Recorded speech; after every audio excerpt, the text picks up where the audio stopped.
Good morning, everyone. Welcome back to D-Will Itty Bitty Kitchen.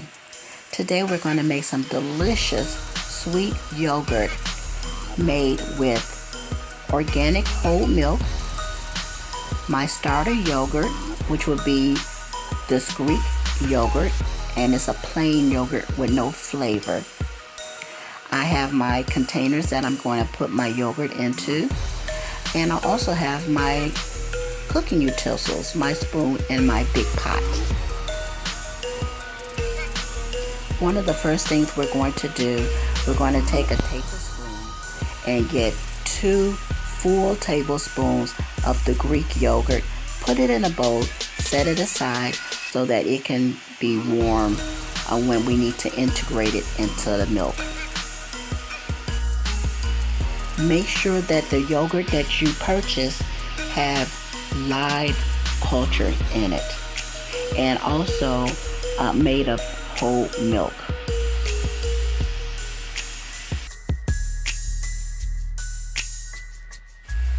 Also, you want to make sure that your pot and your kitchen cooking utensils are very clean.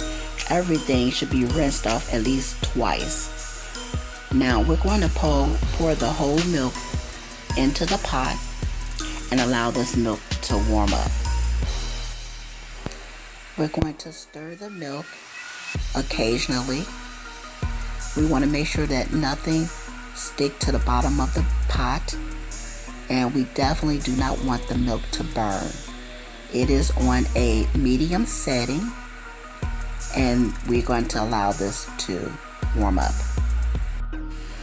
We're going to continue to stir the milk until we notice that we see bubbles forming on the top. Once we see the bubbles forming at the top, we know that the milk is at its highest heating temperature. At that time, you can allow it to, you can remove it from the heat and place it in the sink, a sink filled with cold water. We want to cool that milk down. We want to get it to a temperature of anywhere between 90 degrees and 115.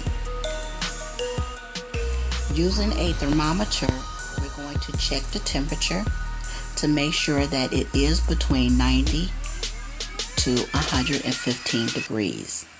This is the best temperature setting to introduce the live cultured yogurt into the milk. Before we do that, we're going to stir a little of the milk into the live cultured yogurt. Stir it up real good, whereas it's smooth, and we're going to then pour that live cultured yogurt into the pot of milk. You're going to slowly stir it in to make sure that you integrate the product into the milk really good. Remove the pot from the cold water. Next, we're going to go ahead and set up our incubation unit. I am using a tote. This is something that I don't have yogurt making equipment, so this is my homemade incubator that I made, and it's rather cheap too. You see, I have a tote, I have a towel, a blanket, and a heat warming pad.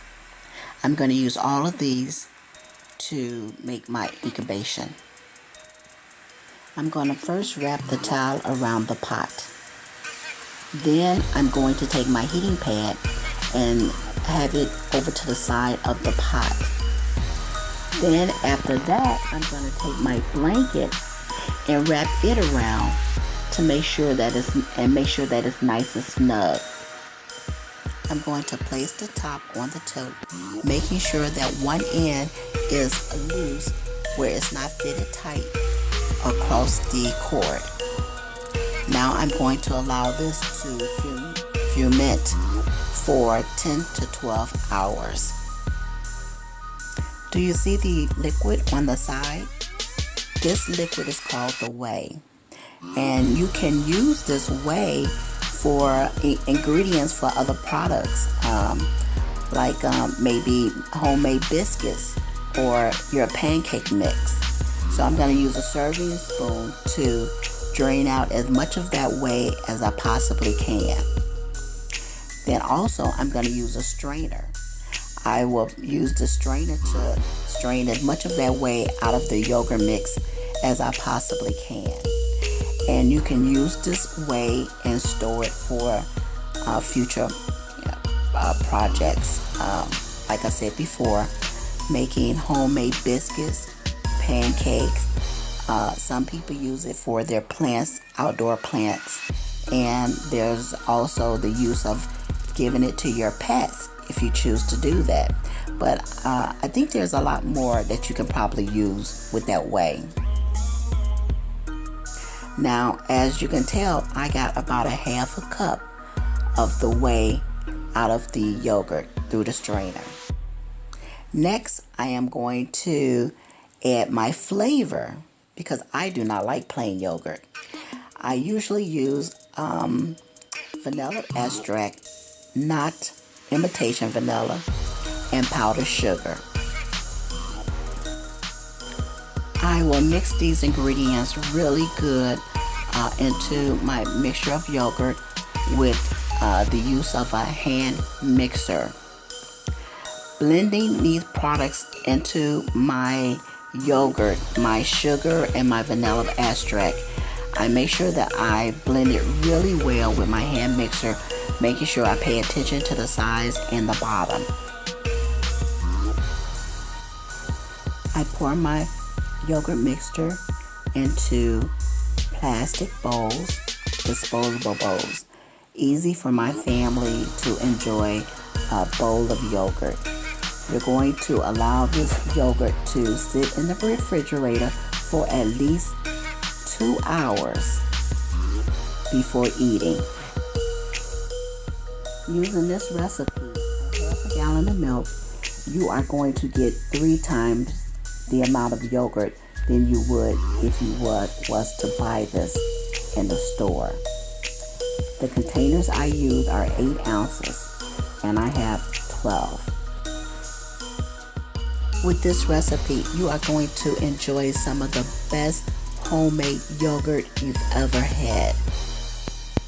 My family and I really enjoy this yogurt recipe, and I'm sure you and your family will enjoy it as well. Bye for now, and see you next time.